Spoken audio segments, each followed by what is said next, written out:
So we are welcoming Gina Vance to the show today.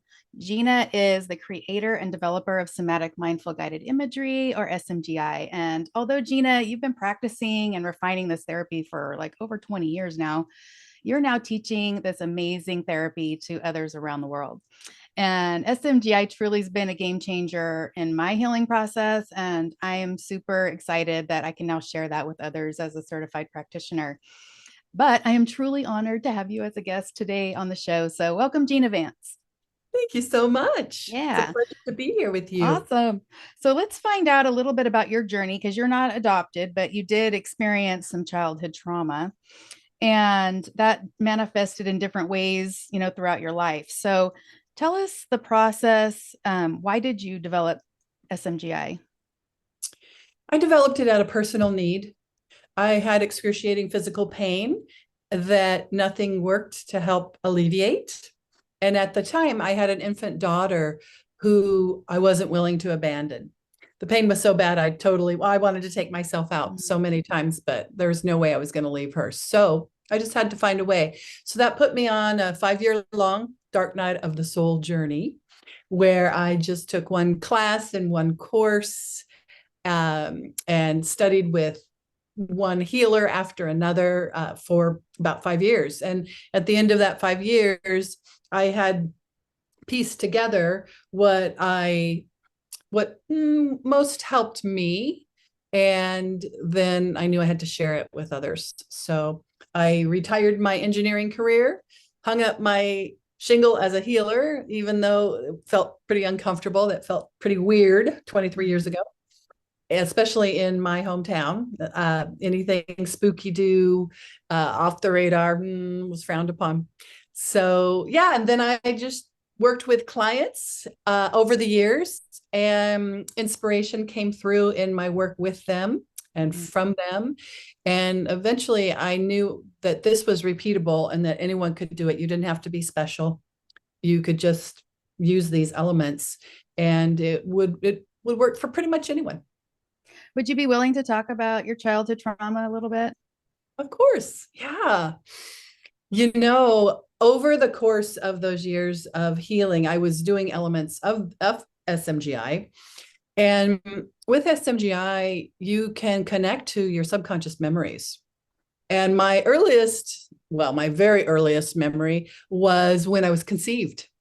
Oh, wow. And both of my parents were afraid that I was going to ruin their lives. They weren't married. And then I remember times in the womb, my mother's emotions of discomfort, we could say lightly. And I remember my birth. And I remember that my mother was, because she was drugged, she was absent, even though she was physically there. I remember the greasy top of the head of the balding doctor who ran his finger around my genitalia. Wow. And it definitely registered as super creepy. And then I remember being handed off to what seemed like an automaton that took me to a room of crying babies in boxes. And I was put in a box amongst all the crying babies. I knew exactly what they were crying for, and I was powerless and helpless to do anything about it. So that was the earliest. And, I was having a massage with this gifted massage therapist one day. We had become friends because I had visited her so frequently. And she was one of the people that I knew wouldn't freak out if I let somatic experience in my body happen, which I'd learned from many people that they got easily frightened or overwhelmed by my trauma responses. But I was on her massage table and my left leg wanted to start jiggling, shivering, quivering. And I knew she could handle it, so I just let it go. And so as I did, Alexa said, "Gina, do you smell that?" And I said, "No, what are you noticing?" "It smells like anesthesia." I Oh, said, wow. "Oh, that's interesting," because I was just having flashback to the womb where my legs wouldn't work to help me get out because my mother was drugged and so was I. Oh, wow. Wow. So that was kind of that original landing in the human experience. But my mother was very troubled. She had several personalities, a lot of rage. She was very violent physically, emotionally, and spiritually. Mm. And now that I have done so much healing around that, I almost have a little glee in my voice about, like, it's almost like, oh, I got accepted into the Marines, or I got accepted into the Navy SEALs. Right. I was a little teeny tiny infant when it happened, but I got in. Yeah. And it was grueling, it was tough. And I had a lot of PTSD symptoms that I disregarded until I couldn't anymore when I was Right. 5, when I got started on this journey. And for me, a prime motivator was my daughter. Different people are motivated by different things. Yeah. So let's talk about SMGI. What is it and how does it work? Hmm. What it is a gentle way to journey inwards into and through your subconscious, where all of your power and glory and beauty reside. Your trauma's there too, but SMGI has an intent to go in to help, not to relive or remember or re-experience. If that needs to happen for you to get the job done, then you will. But let me back up a little bit. You won't necessarily relive an experience, but you'll be able to witness it as the kind of person that maybe most of us never experienced in our life. So if you just imagine that you had a person in your life that loved you utterly, and no matter what, you could sob, you could cry, you could poop your pants, they would just hold you through it. Maybe they would cry with you, but they weren't crying also beside you. They were holding space for you and honoring, 100% honoring your suffering, your experience. And yet somehow knowing that you can get through this, having faith in you that you can get through this and you can survive it and you can flourish in spite of it or because of it, but very present with you in such a state of love. Yeah. In SMGI, we are that for our parts that experienced the atrocities that they experienced. Yeah. It's awesome. And we've all heard about the trauma responses: fight, flight, freeze, and fawn. But you've discovered a few more responses, and a book is coming out about that. Can you talk about the different ways trauma can affect us and how it is stored in our subconscious mind and in our bodies? Yeah.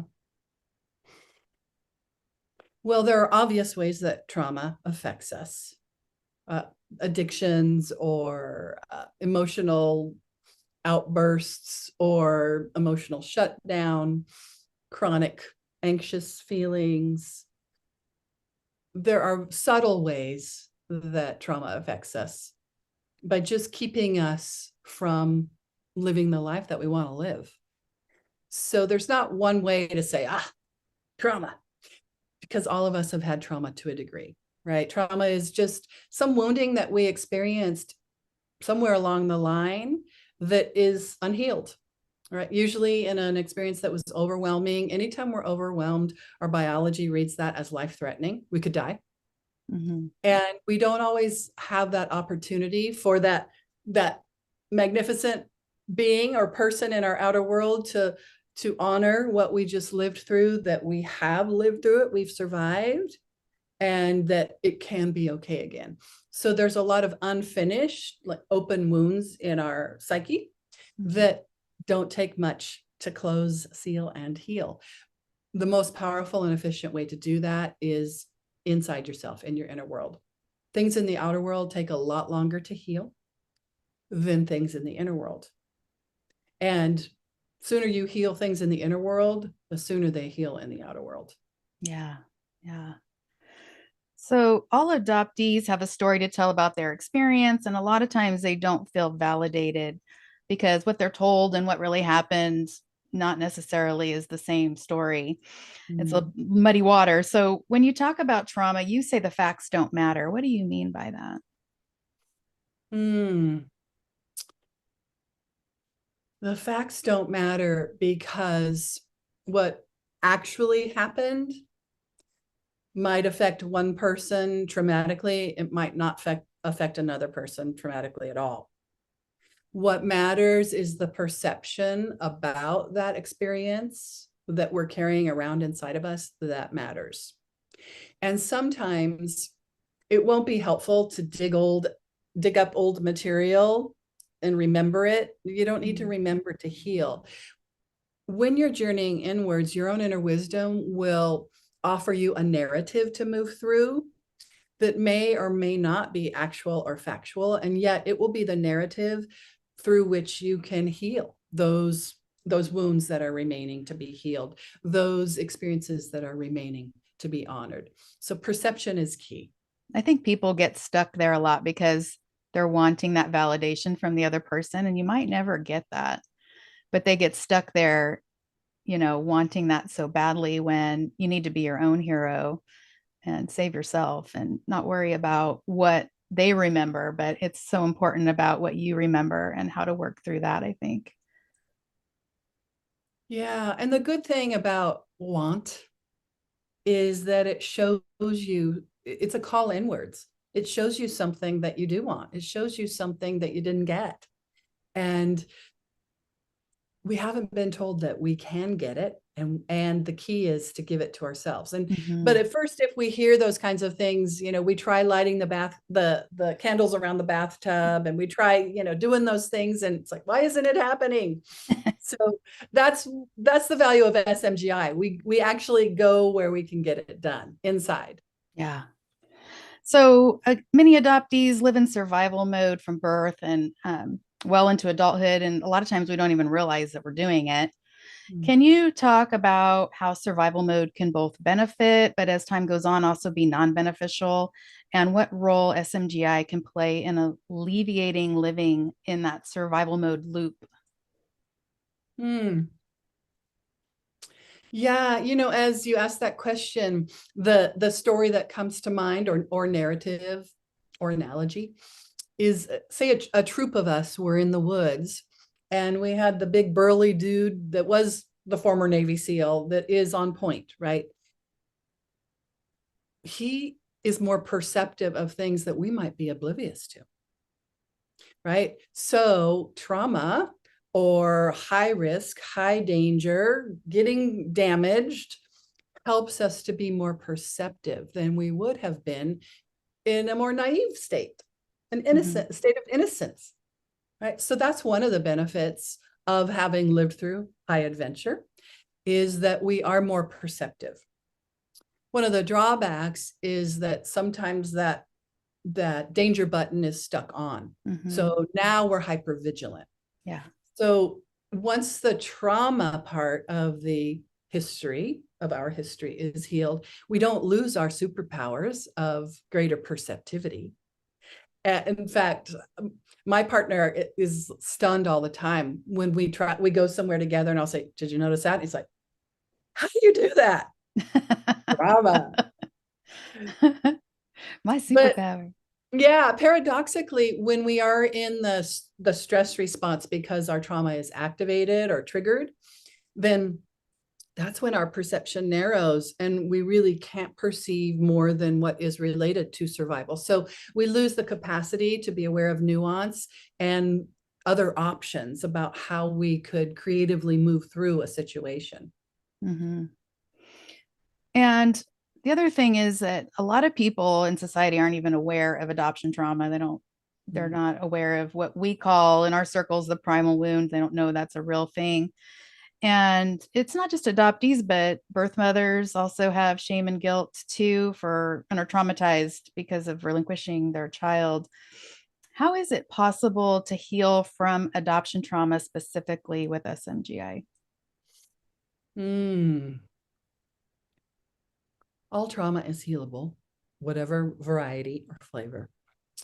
Adoption trauma, before I had met you, Melissa, I didn't know that there was that people were honoring it. I hadn't actually heard anyone honoring it, but every client that I had that just lightly mentioned, and I was adopted, I just stop and pause with them.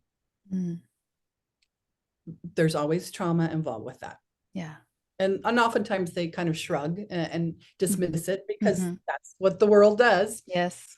but it will always come up in their work. And one beautiful middle-aged man, I guess, came to work with me specifically because he wanted a wife, but he recognized that there was something between him and female relationships. And in the course of our work, he was taken back to his birth and to his mother dying. And then when he was 3 years old, his adoptive mother died. Oh gosh. So pretty simple to understand. There's a lot of loss relative to that most intimate female relationship. So no wonder you're going to have some subconscious obstacles in the way. Yeah. And whatever the facts may have been, in his case, he experienced getting to know his birth mother, being held in her arms as she danced around in her 1950s outfit, and then having dialogue with his passed away adoptive mother, who acted as a guide and wise advisor to him. And so we did our work, and I didn't hear from him until maybe 5 or 6 years later. His wife came in to have a few sessions with me. Wow. Now, how many sessions did he have? Do you remember? I think he had a couple 6-packs. I think he did 3 at a time, like 3 and let's do 3 more, and then let's do 3 more, and then do 3 more. That's amazing. Yeah, and people always know if more is going to be more helpful, and then they know it's like, okay, that's good. Good for now or good forever. Who knows? But we do have knowing inside of us. That's one of the reasons with SMGI, it's different than coaching where, okay, we're going to work together for 6 months, once a week, or 12 months or whatever. Because when you've had enough for now, you've had enough for now. Yeah. But it's good for the client, and it's good for the practitioner. Yeah. And plus it keeps working long after the sessions. And so I think you kind of know when, like you said, you get to the end of that section, and then it's like, okay, I need to go to another layer now, go to, do some more. Yeah, go live your changes, because a lot happens in every session, and it's cumulative. So it continues to work in the background for months, for years, maybe forever. I don't know. Yeah. And people always know when it's time for more. So some you'll never see again, and some you'll see again once in a while, and some you'll see again pretty regularly. Yeah. So there's many adoptees that feel that they don't have an identity or a sense of self, and they're afraid to open that Pandora's box.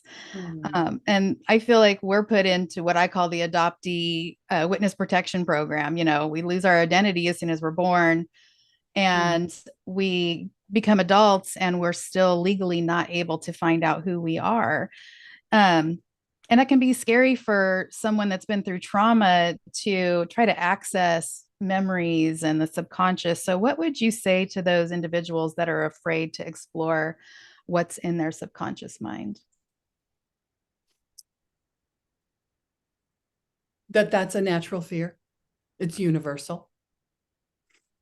And that it's not going away. Kind of like if you had a relative locked up in the attic that was rattling chains all the time, moaning, screaming, you just turn the TV up louder. It's still there in the background, creating stress in your system. So it's not about, putting your face in the poop. It's not about feel the fear and do it anyway. It can be done very gently and respectfully in a way where it's titrated according to your own inner wisdom. As a practitioner, we can't force you to go somewhere. You have all these wonderful protective mechanisms in there that say, no, now is not the right time.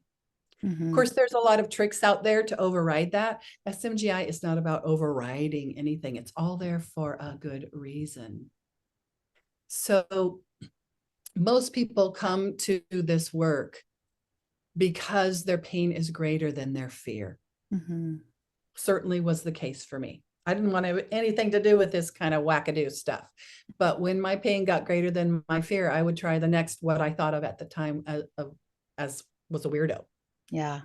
So the only way you're really going to believe that you'll be able to come back, you won't be overwhelmed, you won't be reliving and be re-traumatized, is to experience it.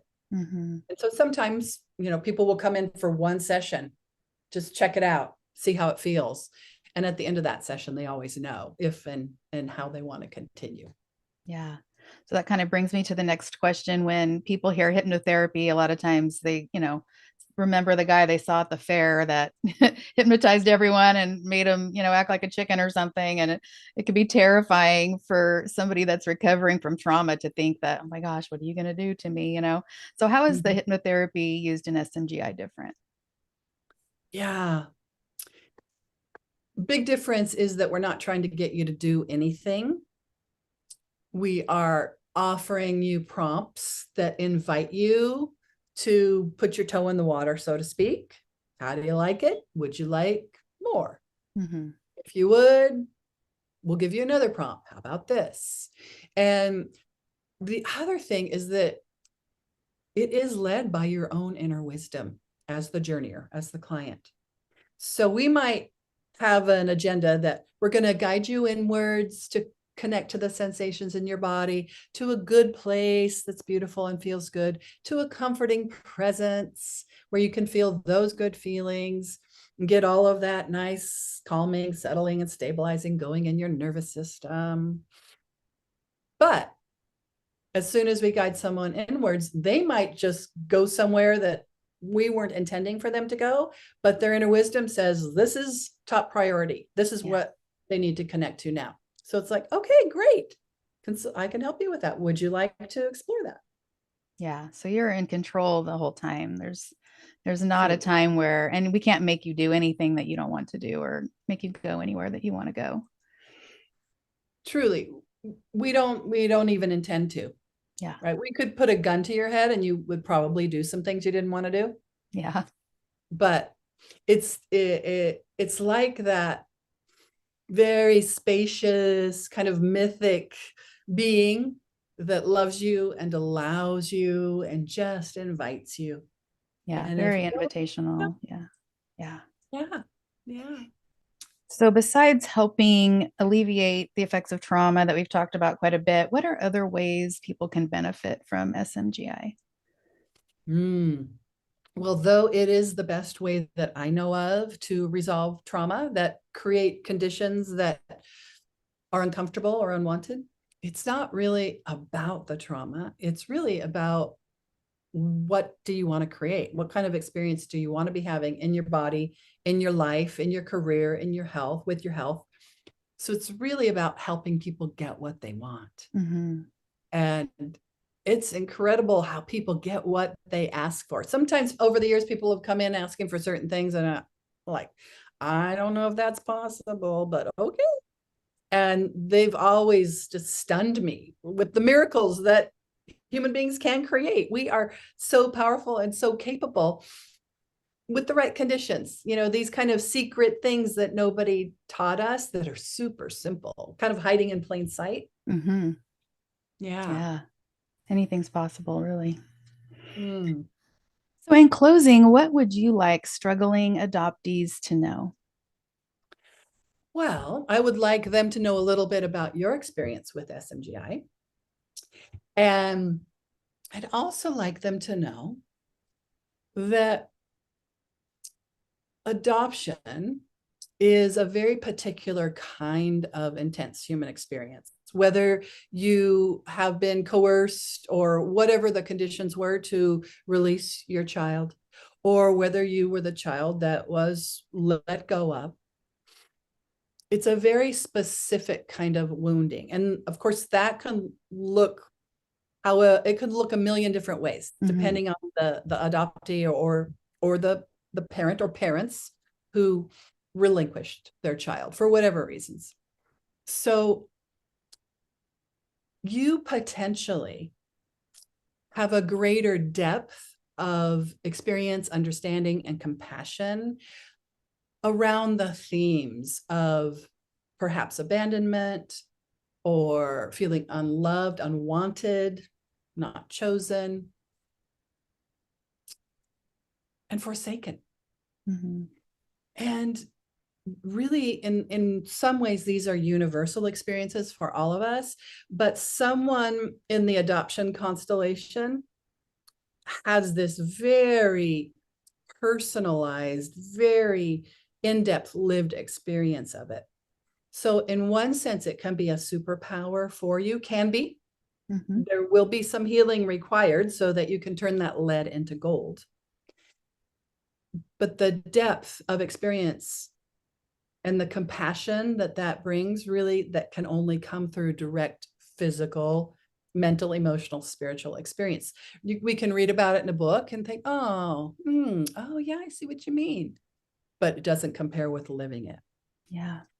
So it's a potential superpower. And it's a potential way that you can bless yourself, that you can be blessed, and that you can bless those in your sphere of influence. And one other thing that comes with that, earlier you mentioned core wound. It's a beautiful concept. There is this idea that right beside our core wound is our core gift. Mm. And that the core wound is so wounding because it is diametrically opposed to our true gift. And I can tell you from my experience, my identity was of an unwanted, unloved loser, that because I existed, others suffered. So Mm-hmm. that was what I created within myself relative to my experiences and what was going on with my parents. But as I did my healing work, I found that right next to that, my core gift is to bless. Because I exist, others are to be blessed. Mm-hmm. But they were just so, it was such the opposite of that. Here I am, the truth in my soul, because I exist, others are blessed. And then what I'm experiencing is because I exist, it causes suffering to others. It's like, it's, the mind, how do you say that on TV? Mind screw. Yeah. Right? The ultimate mind screw. Right. Right. And so, identity is a tricky thing because, just like identifying as a victim, we have all been victimized. And so if we identify as a victim of adoption or of relinquishing my child, then it's not our true identity. Mm-hmm. Our true identity is infinite. And you don't have to believe any certain things, when it comes to SMGI. However, some of your listeners in the adoption community might be interested in the books by Michael Newton. Do you know those, Melissa? Mm-hmm. I don't think so. Yeah. He's passed away now, but he was a hypnotherapist, and all he cared about was guiding people through a most recent past life death experience, and then through that between lives experience before they reincarnated. Right? Who knows if it's all true or not? But interesting. I remember he wrote two books, one Journey of Souls, and I think the other called Destiny of Souls. But they might be interesting for your listeners. One story I remember is that this person in hypnosis remembered that they chose to come into a certain family who was wealthy and had a lot of books, and then to fall under the carriage and have their legs rolled over by the carriage wheel so that they would be paralyzed and just have to pretty much be bedridden for their whole life and read books. But as a soul, they wanted just to have a life where they could just read books. Yeah. So it's kind of like, if there is any truth to that, it could be analogous to on the earth, if you want to go on a vacation adventure, and you get the brochure, it's choose your adventure. Do you want to do the snow adventure where you're dropped off by the helicopter and you go down the moguls, the black diamond moguls? Do you want to go swim with the sharks? Do you want to climb the mountain with no ropes, just finger holds? So it's like choose your adventure. It's really phenomenal that if as souls we choose our adventures, right? We choose to come into parents that we're going to be with just for a short time before we're adopted, or before we languish until we are adopted, however it all works. Mm-hmm. But the ultimate mind screw is that our memory's wiped. So it's like we don't remember that we chose any of this. Right.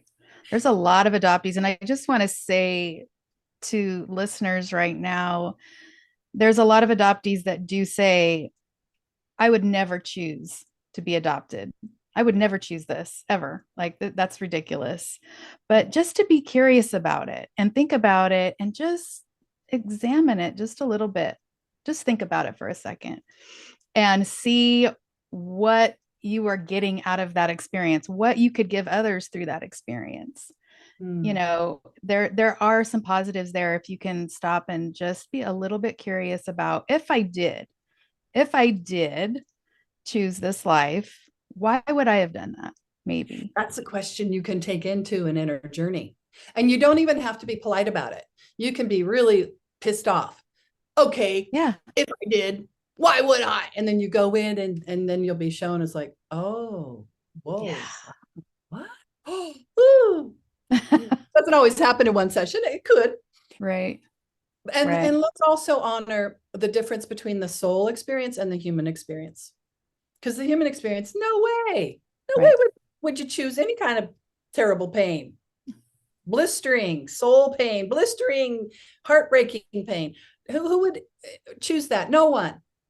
So, what we're talking about here is really honoring the human experience that didn't choose it consciously at Mm. all, and then connecting to their soul, who may have, yeah, and then somehow those two get blended in whatever concentration is right for you in the moment, according to your own inner wisdom, in a way that helps you bring peace or experience peace.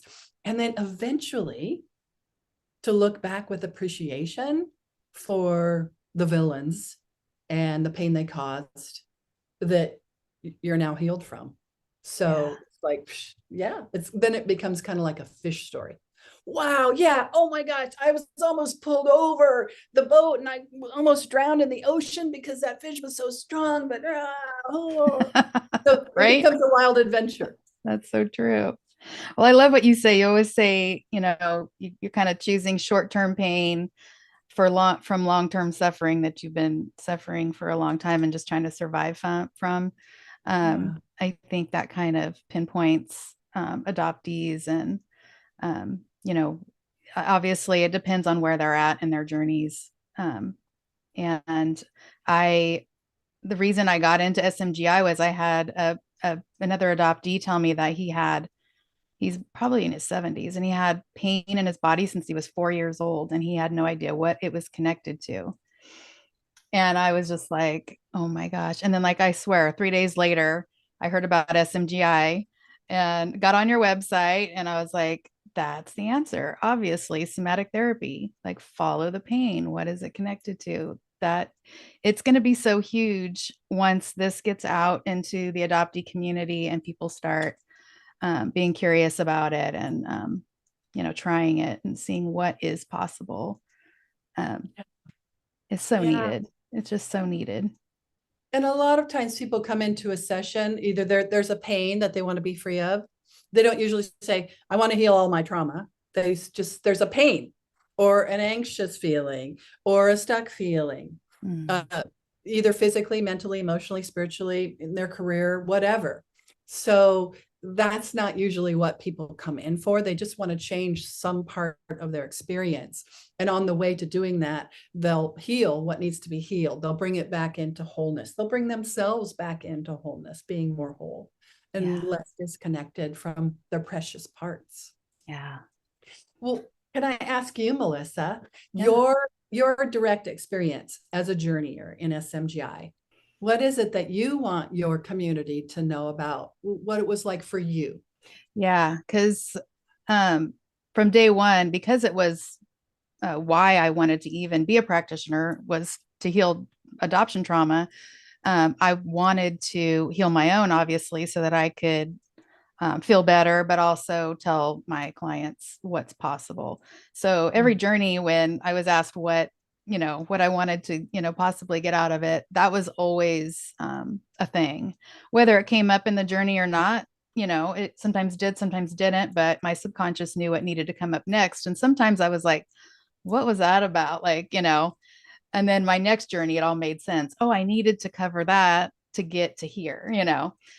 So it does make sense. But I had, in such a short amount of time, I would probably say within, 6 to 9 sessions, I had very profound journeys like you did of being in the womb, remembering conversations between my birth parents, feeling the cortisol and the stress in my mom's body, um, hearing her cry. And I also went through birth, which was, I mean, that was just amazing.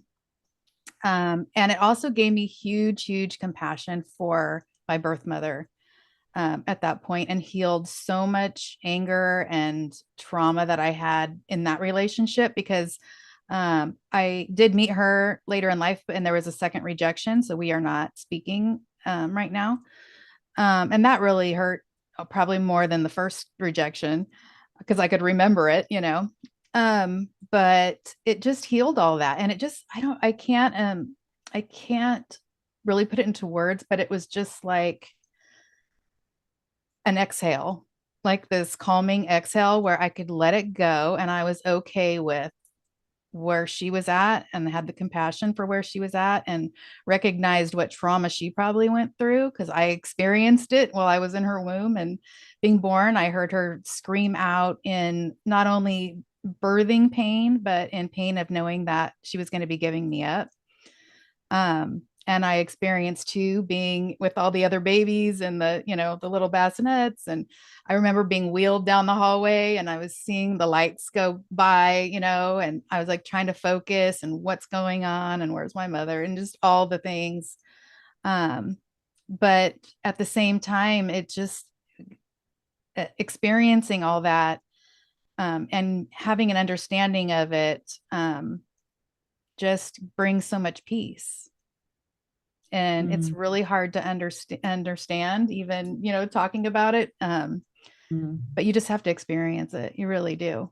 Because it's Yeah. it's it's amazing. And then, um, if anyone's listening and you are in a space where you want to heal and you want to experience SMGI, you can do that. Or Gina is coming up with a class, and you can get certified as an SMGI practitioner. We're going to have all those links in the show notes, if that's something that you're on your healing journey and you want to add that to your arsenal to help adoptees or help anyone really. Um, Mhm. yeah.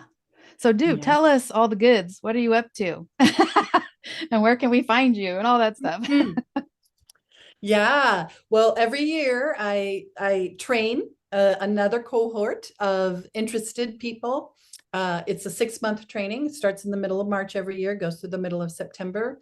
And then in November or so every year, we have a 5-day retreat. So that pretty much fills my year. In the background, I'm working on writing that book about the 9 survival related responses that become trauma related reactions. Fight, flight, freeze are the popular ones that we've heard of, Yes. but avoid is probably the number one that we do. Avoid, submit, surrender. We've all done. Mm, hmm. And then attach is a big one. It gets some mention. Annihilate, make it stop. Yeah, And repeat. Repeat is a magical one because that's the big that one. genius inside of us will help us gravitate to relationships and situations that will reactivate the old stuff that wants our attention so it can be made complete. So, but I encourage your listeners, if they're intrigued at all, to go to the Somatic Mindful Guided Imagery website. And there you can look at on the practitioners page, there are many practitioners to choose from if you want to experience SMGI as a journeyer, as a client. And if you're curious about the training, there's also information there about the 6-month intensive training. Melissa, what was your experience of the training? It was funny because I had never even gone through a session That's before right. I got in the class. I just looked at the class and I was like, this is it. This is what I'm supposed to be doing. I'm always like that, though. I'm always like, follow the breadcrumbs, follow my intuition. And so I was like, I was a newbie when I came into the class and never had experienced before. And, as an adoptee, I was, with the hypnotherapy thing, I was a little bit, what is going to happen here, but quickly became very comfortable with the work and experiencing the journeys and things. And I was just like, it just really, it just put that nail in, the coffin. Like, I'm doing the right thing. I'm doing the right thing every class. And it was just so validating. In every class I would get a validation of this is the right thing. This is the right thing. And it's such an innovative, I'm surprised at how quickly and efficiently it works. And like you said, 6 months down the road, I'm like, oh my gosh, I asked for this thing 6 months ago. And now I'm seeing it working over here when I didn't even ask for it to work over here, It's just amazing how it works. And it just kind of, all these little tentacles come out into all these different areas that you weren't even thinking it was going to benefit. And I'm still benefiting from those things 9 months later. So yeah, it was truly transformational, and for myself, and also I'm hoping that it will be transformational for my adoptee clients too. I know it will be. So I love that analogy, the nail in the coffin, because some things need to be buried. Yeah. But the difference is there needs to be ritual. There needs to be honoring. There needs to be community. Yeah. And this is often part of what people experience in their inner journeys is a community of caring figures that show up, that help them honor and bury what needs to be buried. But rather than just kind of like carrying a corpse around with us, right, because we've never had that opportunity to be supported in completing a ritual where it can now be honored and it can now be released. Yeah. It also, when you were talking, it reminds me that as I was on my healing journey, the whole forgiveness thing, I was really annoyed by. But one thing I pleasantly found with SMGI is you just do these journeys and then forgiveness just happens.